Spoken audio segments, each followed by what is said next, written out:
Inside a crowded dojo on the edge of town, Hunter laughed as he slapped a check for $100,000 onto the table, daring the plain, quiet woman near the door to step onto the mat.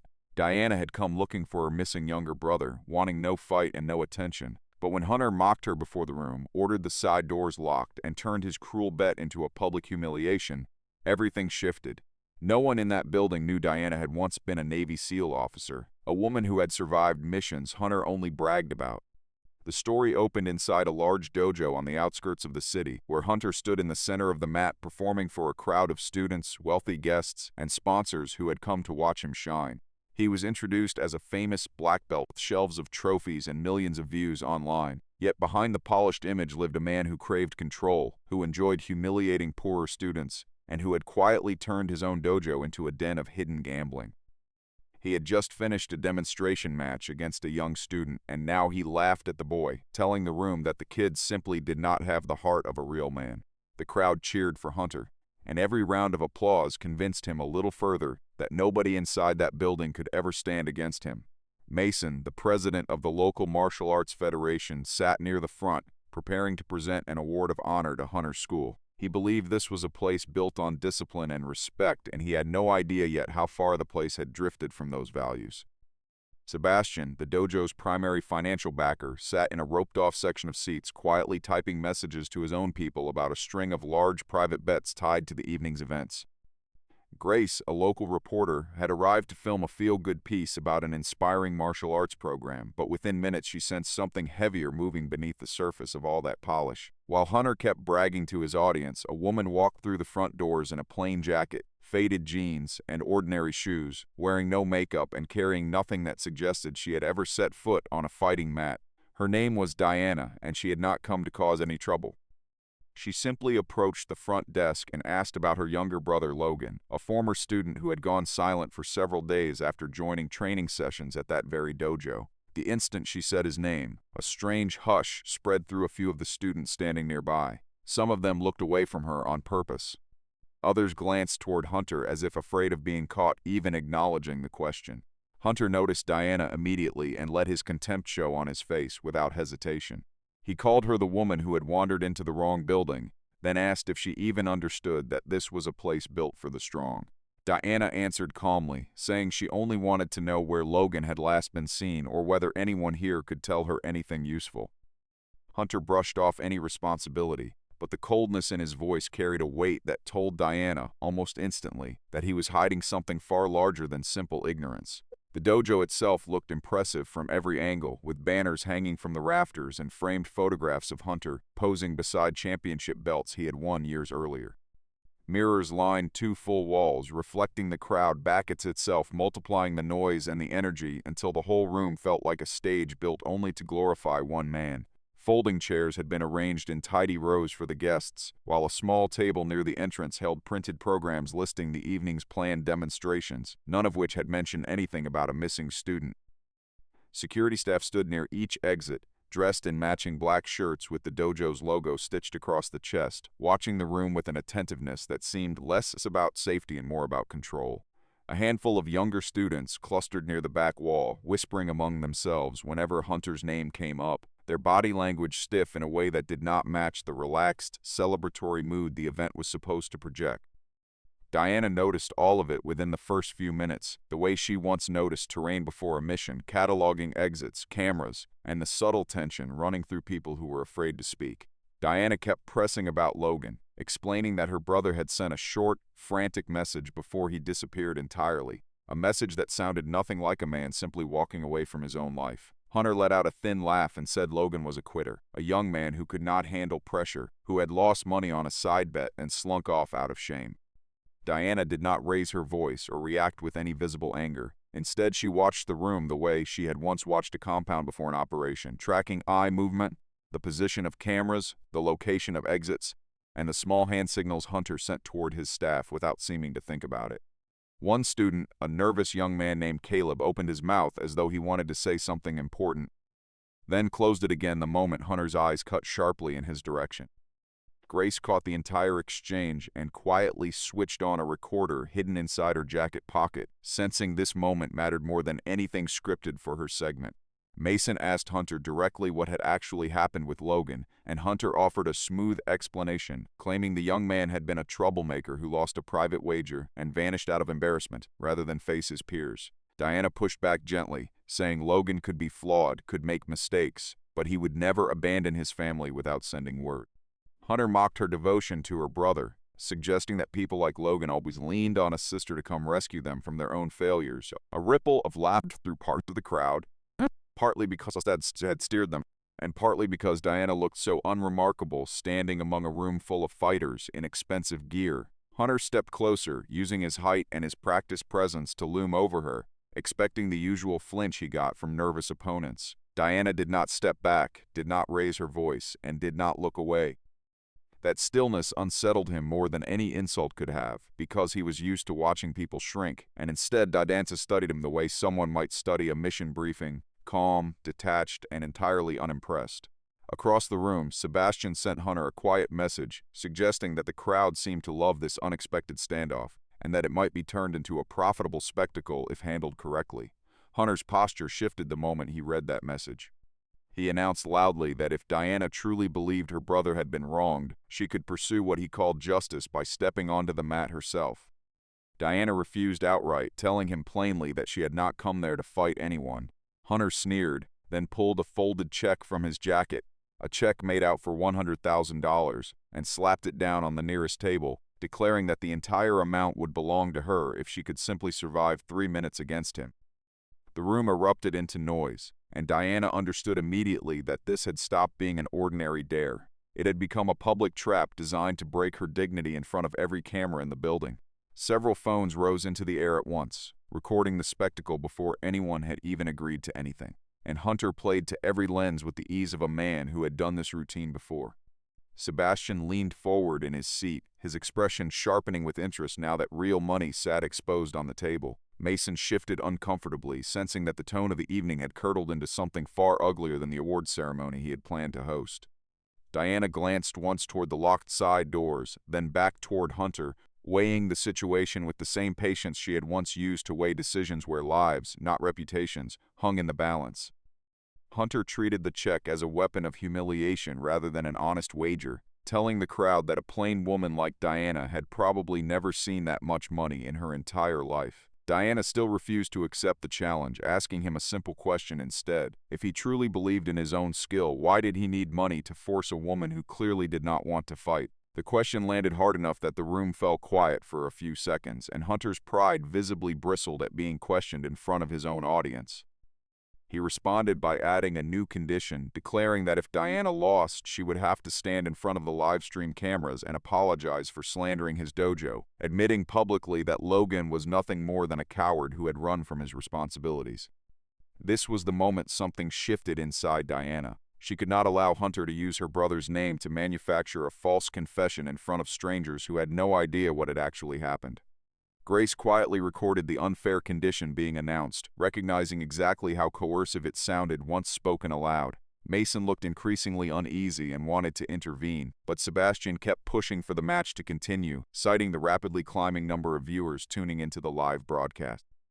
Hunter ordered a side door locked under the excuse of event safety, though Diana recognized the move for what it really was, an attempt to control the crowd rather than protect anyone.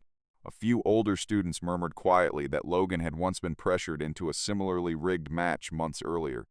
Diana caught a crucial fragment of information in their whispers. Logan had not lost because he was weak, but because the outcome had been arranged against him from the very start.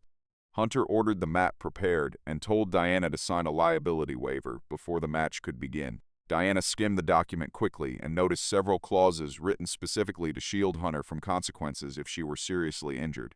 She did not sign right away. Instead, she demanded the waiver be rewritten to state clearly that the match would last exactly 3 minutes, that no weapons would be involved, that no strikes would continue once an opponent could no longer defend themselves, and that the entire recording would remain unedited and intact.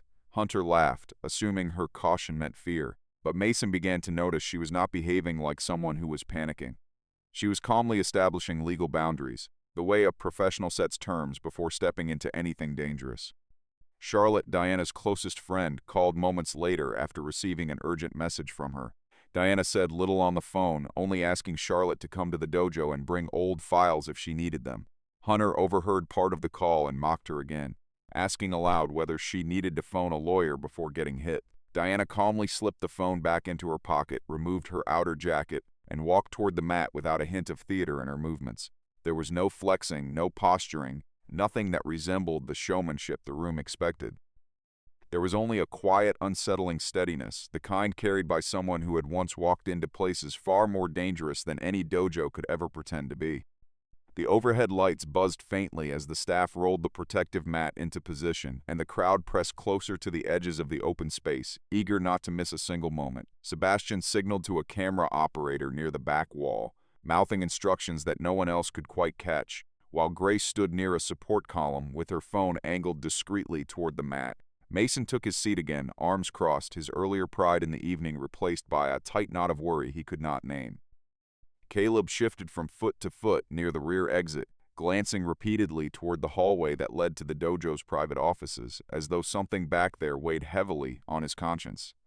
Diana rolled her shoulders once, took a slow breath, and fixed her attention entirely on Hunter, setting aside everything else in the room the way she had once learned to set aside fear itself before stepping through an unfamiliar doorway. The match began under a wave of shouting, and Hunter opened with showy, exaggerated movement, rolling his shoulders and snapping a few high kicks designed purely to excite the crowd. Diana barely moved at all, keeping her distance, watching his shoulders, his hips, footwork, and the rhythm of his breathing rather than reacting to any of the flash. Hunter struck first with a high kick aimed toward her head, an attack meant mostly to frighten her rather than connect cleanly. Diana avoided it with nothing more than a small step, almost lazy in its simplicity. The crowd assumed it was luck. Hunter assumed the same. He came faster after that, throwing quicker combinations meant to overwhelm her. Diana refused to counter with force, instead slipping each strike, cutting off angles, and forcing Hunter to burn through his own energy, chasing a target that never quite stood where he expected. Mason slowly rose from his seat, beginning to understand that Diana was not dodging out of instinctive fear. She was reading the rhythm of the fight with an accuracy that had nothing to do with luck. Hunter grew irritated at his inability to land a clean hit, and he resorted to using words instead, bringing Logan's name into the exchange and calling him weak in front of everyone watching. Diana's expression did not change. That very control was what finally cracked Hunter's patience. He charged in close, attempting to use raw strength to drive her down onto the mat. Diana rotated her body at the last possible second, breaking his balance and sending him stumbling forward, nearly falling outright. A heavy silence settled over the room. For the first time that night, Hunter did not look unbeatable. Sebastian quickly signaled the camera operator to cut away from that stumble, hoping to erase the moment from the official footage, but Grace had already captured it from an angle of her own. Hunter leaned in close enough to whisper a threat at Diana, warning that if she embarrassed him any further, she would never find Logan at all. That whispered threat became the first real proof that Hunter knew far more than he had admitted aloud. Diana heard every word clearly, yet she let nothing show on her face. She decided in that instant to draw the fight out longer, forcing Hunter to reveal even more of himself under pressure. He answered with a brutal punch that went well beyond anything resembling a friendly demonstration. Diana intercepted it at the wrist, redirected the angle, and pressed gently against his elbow until a sharp, surprised gasp of pain escaped him. Her response carried none of the polish of a performance match. It was short, efficient, and clean, closer to survival training meant for close quarters than to any sport built for trophy. A retired veteran standing near the back of the crowd noticed the difference immediately and murmured to the person beside him that this woman did not move like someone's trained for competition. Hunter's confidence began to crack at the edges, yet his pride refused to let him stop. Sweat had begun to darken the collar of his shirt, and his chest rose and fell in shorter, harder bursts than it had at the start of the match. Diana, by contrast, breathed exactly as she had when she first stepped through the front doors of the dojo, her face calm, her stance economical, every motion stripped of anything unnecessary. A few students who had laughed loudest at the beginning of the night now leaned forward in their seats, no longer certain which fighter deserved their confidence. Mason exchanged a worried glance with one of the Federation officials seated beside him, both of them sensing that the demonstration had crossed into something far more serious than entertainment. Near the entrance, Charlotte arrived just in time to see Hunter try, and fail, to regain his footing after another failed strike, and she paused in the doorway, reading the room with the trained eye of someone who had spent years inside courtrooms, watching power shift between people who refused to admit it out loud. The fight moved into its second minute, and Hunter's breathing had turned heavy, while Diana remained as composed as she had been the moment she first walked through the front doors. Hunter attempted a dangerous chokehold, but Diana slipped free using a clean, economical technique, no wasted motion at all, and placed him instantly in a position where she could have ended the match outright. She chose not to. She released him instead, a decision that told everyone watching this was not luck. She was controlling the entire exchange from start to finish. Hunter's anger flared, and he struck harder than the agreed rules allowed. Mason started to call for the match to stop, but Sebastian cut him off, insisting that the audience watching online had grown too large to interrupt now. Grace noticed Sebastian manipulating the event in real time and quietly recorded his words for later. Hunter then aimed a kick directly at Diana's knee, an attack capable of causing a serious injury. Diana avoided it cleanly, and for the first time she answered with a clear, deliberate counter of her own. She struck the precise point that destroyed his balance, dropping him to the mat without breaking a single joint. The fall echoed through a room that had gone completely silent. Hunter pushed himself back up, his face burning with humiliation, and accused Diana of using dirty tricks rather than real martial arts. Diana answered briefly, saying technique did not need to look graceful, only effective enough to end a real threat. One student asked quietly where she had trained. Diana offered no answer at all. At that same moment, Charlotte stepped further into the dojo, dressed in business clothes, a folder of documents tucked under one arm, watching Diana on the mat with an expression that mixed worry with quiet understanding. Charlotte had once served within the military's legal system, and she knew Diana had spent years trying to bury a past shaped by a mission that left several of her fellow service members wounded. Hunter spotted Charlotte and assumed she was simply a lawyer arriving to rescue a helpless client. Charlotte did not bother arguing with him. She simply asked Mason whether this event had actually been approved by the Federation and whether wagering $100,000 in front of students was even legal in the first place. Mason's face went pale as the weight of that question settled over him. Sebastian recognized the legal danger building around the event, but Hunter was already too consumed by anger to stop himself. He announced a sudden change to the rules, declaring there would be no 3-minute limit after all, that the match would only end when one of them surrendered.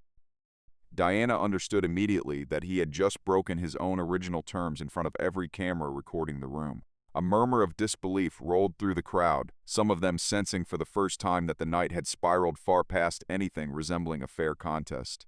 Mason stepped closer to the edge of the mat, his earlier hesitation replaced by a hardening resolve, while Charlotte quietly opened her folder and began flipping through pages, preparing herself for whatever came next. Sebastian retreated toward the back of the room, speaking in low tones to one of his assistants, his attention now split between the unfolding spectacle and whatever needed to be managed behind the scenes. Diana rolled her neck once, feeling the old familiar calm settle over her shoulders, the same steadiness she had carried into briefings where the stakes were measured in lives rather than money or pride. She glanced toward the hallway leading to the dojo's private offices, the same hallway Caleb kept watching nervously throughout the evening, and a quiet certainty took hold of her that whatever had happened to Logan was waiting somewhere just beyond that door. Hunter, unaware of the thoughts forming behind her calm expression, rolled his shoulders and reset his stance, determined to prove that changing the rules would finally tilt the fight back in his favor. The overhead lights flickered briefly as more phones rose to capture the moment, and somewhere near the entrance, a security guard exchanged an uneasy look with a colleague, neither of them quite certain anymore whose side they were supposed to be protecting. The match paused briefly amid the chaos, and Diana used the break to ask Hunter directly what had really happened to Logan. Hunter claimed Logan had joined the gambling willingly and simply accepted the consequences of his own choices. Diana turned to face the gathered students, asking anyone who knew the truth to speak now, before silence turned to something closer to complicity. Caleb finally found the courage to step forward, admitting that Logan had discovered the dojo was secretly rigging match outcomes to drain money from both students and sponsors. Logan had planned to report it to the Federation, but Hunter intercepted him first, forcing him to sign a fake debt of $100,000 in exchange for staying quiet. Hunter denied everything immediately, calling Caleb a traitor in front of the entire room. Diana asked where Logan was being held right now. Caleb admitted that Logan had been locked inside a back office after trying to pull evidence from Sebastian's computer. There were no children involved anywhere in this story. The emotional weight rested entirely on the adult bond between Diana and her younger brother.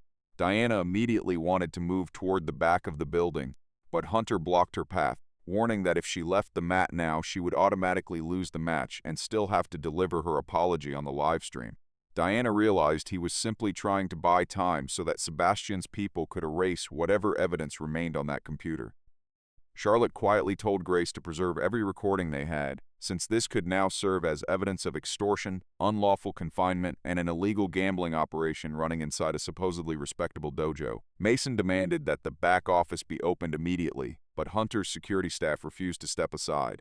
What had begun as a demonstration match had transformed into a tense standoff between raw power and basic decency. Sensing his authority slipping away, Hunter played his final card, telling Diana that if she truly believed she was strong enough, she should finish the match, and if she won, he would personally take her to wherever Logan was being kept.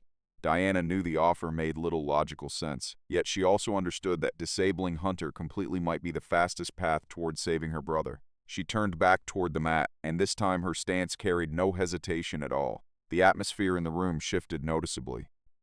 Diana was not angry, yet something in her gaze had cooled considerably, taking on the flat, focused quality of someone preparing to finish something, rather than simply survive it. For the first time all evening, Hunter sensed that he was no longer the one in control of the room. He stood across from someone trained to end a crisis within seconds, not someone performing for an audience. Behind the scenes, the standoff at the back office continued to escalate. Mason's voice carried a new sharpness as he reminded Hunter's security staff that obstructing a Federation president during an active safety concern carried consequences of its own, consequences that no amount of sponsorship money could quietly erase. One of the guards shifted uncomfortably, glancing toward a colleague as though silently asking whether following Hunter's orders was still worth whatever paycheck came with the job. Grace kept her phone angled toward the hallway, capturing every hesitant exchange, every nervous glance, building a record that would later prove difficult for anyone to dismiss as exaggeration. Charlotte flipped through her folder one final time, pulling free a single page that listed the relevant statutes covering unlawful confinement and coerced financial agreements, ready to hand it to the first officer who arrived. Sebastian, watching from a distance, finally understood that the evening had slipped entirely beyond his ability to manage. Yet his pride, much like Hunter's, refused to let him simply walk away before the situation reached its inevitable conclusion. Diana, ignoring all of it for the moment, fixed her eyes on Hunter and waited for him to make the first move, the way she had once waited in silence before stepping through a doorway she could not yet see beyond.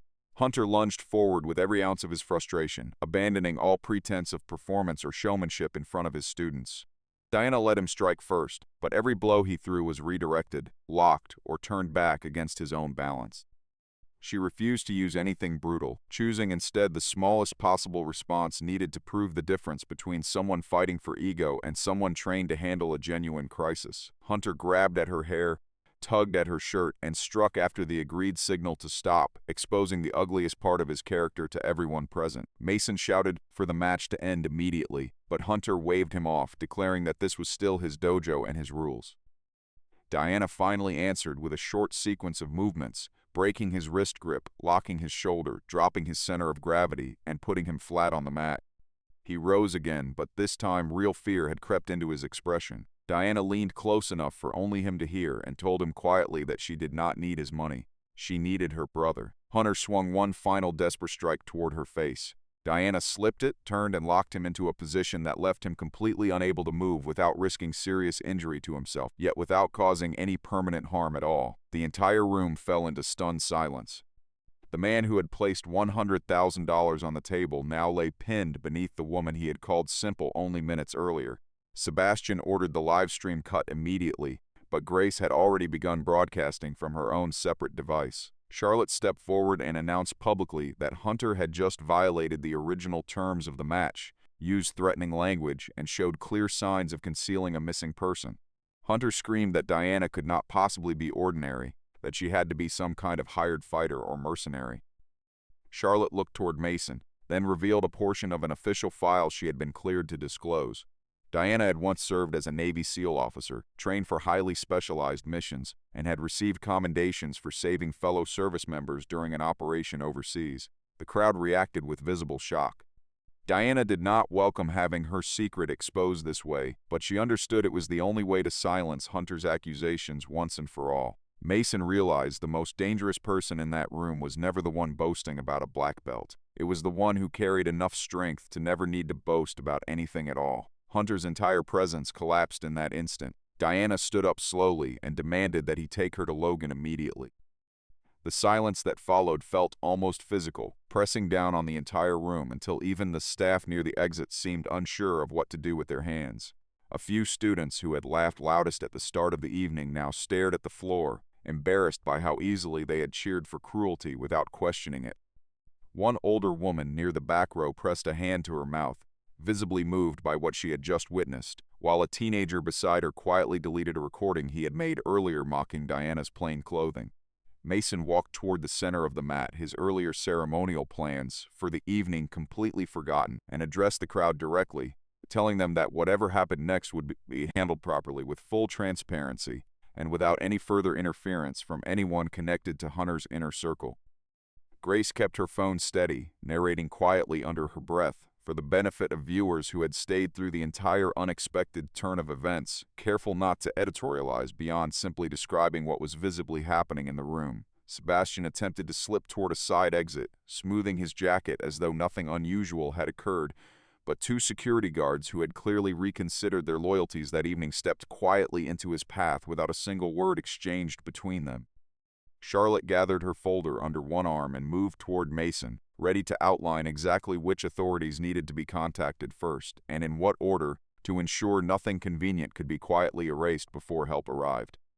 Diana, meanwhile, kept her focus entirely on the hallway behind Hunter, refusing to let the shock rippling through the crowd distract her from the only thing that still mattered. Hunter was forced to unlock the private office area tucked behind the main training floor, with Mason, Charlotte, Grace, and several students following close behind to witness whatever waited inside. Sebastian tried to slip away through a side exit, but Grace blocked his path with a direct question aimed straight at the camera, asking why a sponsor would know so much about betting odds and match outcomes before the event had even started. Sebastian said nothing, yet his silence spoke louder than any explanation could have.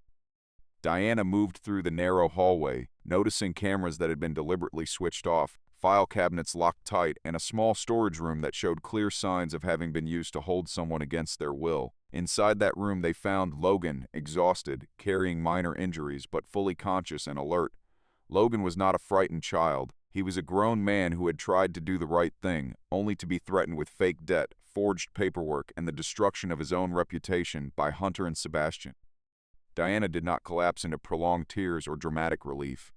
She checked his injuries quickly, asked whether he could walk on his own, then told him to stay calm because the truth was finally being recorded by people who could actually use it. Logan handed Diana a small hard drive he had managed to hide before being taken, one that held evidence proving Hunter and Sebastian had rigged numerous matches, forced students into fake debts, and manipulated betting outcomes for their own profit. Hunter insisted the drive had to be fabricated. Charlotte instructed everyone not to touch the device until proper authorities arrived to handle it correctly. Mason immediately called the relevant investigators and announced, right there on the spot, that Hunter's dojo certification was suspended effective immediately. Sebastian began threatening to sue everyone present, but Grace reminded him calmly that every single threat was already being recorded for the public record. Diana turned to face Hunter one final time, telling him plainly that $100,000 could never purchase back a person's honor, nor could it erase a crime already committed. Hunter made one last desperate attempt, lunging toward Logan in an effort to rip the hard drive away before anyone could secure it properly. Diana intercepted him in less than a second, pinning his arm against the wall without using any unnecessary force at all. That single moment confirmed what her true victory actually meant. It was never about winning a fight. It was about protecting the truth without becoming someone like Hunter in the process. The narrow hallway behind the main floor smelled faintly of dust and old carpet, a stark contrast to the polished, trophy-filled lobby that visitors usually saw on their way inside. Fluorescent light flickered weakly above the storage room door, and a thin layer of grime covered the small window set into its frame, suggesting it had not been cleaned in months despite the dojo's otherwise immaculate appearance. Charlotte photographed the room methodically before anyone could disturb it further, documenting the cot pushed against one wall, the untouched plate of cold food near the door, and the heavy deadbolt installed on the outside rather than the inside, a detail that told its own quiet story. Mason stood near the doorway, visibly shaken by how easily he had trusted Hunter's polished reputation without ever questioning what existed behind the cameras and trophies. Grace kept recording steadily, careful to capture every relevant detail without drifting into anything sensational, aware that the footage would eventually matter far beyond tonight's broadcast. Logan leaned against the wall for support as Diana helped steady him, and for a brief moment neither sibling said anything at all, the silence between them carrying more relief than words could have managed. Outside in the main hall, students who had stayed behind exchanged uneasy glances, slowly realizing that the polished trophies lining the walls had never told the whole story of what really happened inside that building. Authorities arrived at the dojo not long afterward, taking Hunter, Sebastian, and several of their managers in for questioning. Students stood in small, stunned clusters, embarrassed by how long they had admired a man who had quietly built his reputation on cruelty and manipulation. Mason publicly apologized to both Diana and Logan, admitting that the Federation had trusted Hunter's surface-level reputation for far too long while ignoring repeated warning signs along the way. Grace interviewed several former students in the days that followed, and each of them described a familiar pattern. Hunter consistently targeted people who seemed weaker or more vulnerable, then used manufactured debt and damaged reputation as leverage to keep them obedient and silent. Diana declined any lengthy interviews of her own. She had no interest in becoming a celebrity, and she certainly did not want her military background turned into casual entertainment for strangers online. Grace respected that boundary entirely, choosing instead to describe her simply as the woman who stood up when an entire room had chosen silence instead. The original check for $100,000 still sat untouched on a nearby table. Hunter had once used it to humiliate Diana in front of a crowd, yet now it had quietly become a symbol of his own downfall instead. Charlotte suggested that if the money could be legally recovered, it should be redirected toward compensating the students who had been forced into fraudulent debt, with whatever remained used to fund a transparent new training program built on accountability rather than fear. Logan carried a heavy weight of guilt for having pulled his sister into danger in the first place. Diana told him plainly that he had not been wrong to try exposing the truth. His only real mistake had been believing he needed to carry that burden completely alone. Mason invited Diana to help the Federation draft new guidelines aimed specifically at preventing abuses of power inside martial arts schools and going forward. Diana initially hesitated, reluctant to step back into anything resembling a combat environment after spending years trying to leave that world behind. Yet watching students who had once been too frightened to speak finally find their voices reminded her that silence from strong people sometimes gives room for cruelty to keep growing unchecked. She agreed to help in an advisory capacity focused purely on safety, never as some kind of martial arts celebrity. Hunter's dojo was officially sealed off by investigators soon after. The trophies lining its walls meant nothing once the truth behind them had finally come into the light. Logan was taken for a full medical evaluation, and the story never needed a child's perspective to feel emotionally honest. Its weight came entirely from the bond between two grown siblings, from honor, and from a hard-won sense of justice. Diana left the building quietly, and this time, nobody in that room dared call her simple in a dismissive way ever again. In the weeks that followed the initial chaos, local news outlets picked up fragments of the story, though most of them lacked the full context that Grace had carefully assembled. A handful of former students reached out to Charlotte directly, encouraged by the courage Caleb had shown when he finally spoke up in front of everyone. Mason spent long hours reviewing old Federation records, discovering several other complaints about Hunter's dojo that had been quietly dismissed or buried over the years without proper investigation. He felt a private shame about that oversight, rather than hide behind procedural excuses. Sebastian's financial dealings, once examined closely, revealed a pattern of moving money through the dojo that had nothing to do with legitimate sponsorship and everything to do with concealing illegal betting profits. Diana, watching all of this unfold from a respectful distance, felt no satisfaction in anyone's downfall, only a quiet sense that something rotten had finally been cut away before it could spread any further into other schools and other vulnerable students. Several weeks later, the case had become a major local story. Hunter lost his teaching credentials entirely and faced formal investigation for extortion, unlawful confinement, and organizing an illegal gambling operation. Sebastian came under financial scrutiny as well, with multiple accounts tied to the dojo frozen, pending a deeper inquiry into where the money had actually come from and where it had gone. Mason organized a public hearing to give former students a chance to speak openly about their experiences. This time, the Federation refused to shield the dojo's reputation the way it once had. Grace published her full investigative report, but she kept the promise she had made to Diana, leaving out any sensitive operational details about her past military missions. Charlotte continued assisting Logan as he filed formal complaints, helping protect other victims who had also been coerced into signing fraudulent debts under pressure. Diana met Logan one afternoon at a small, quiet diner near her apartment. He asked why she had never told anyone she had once served as a Navy SEAL.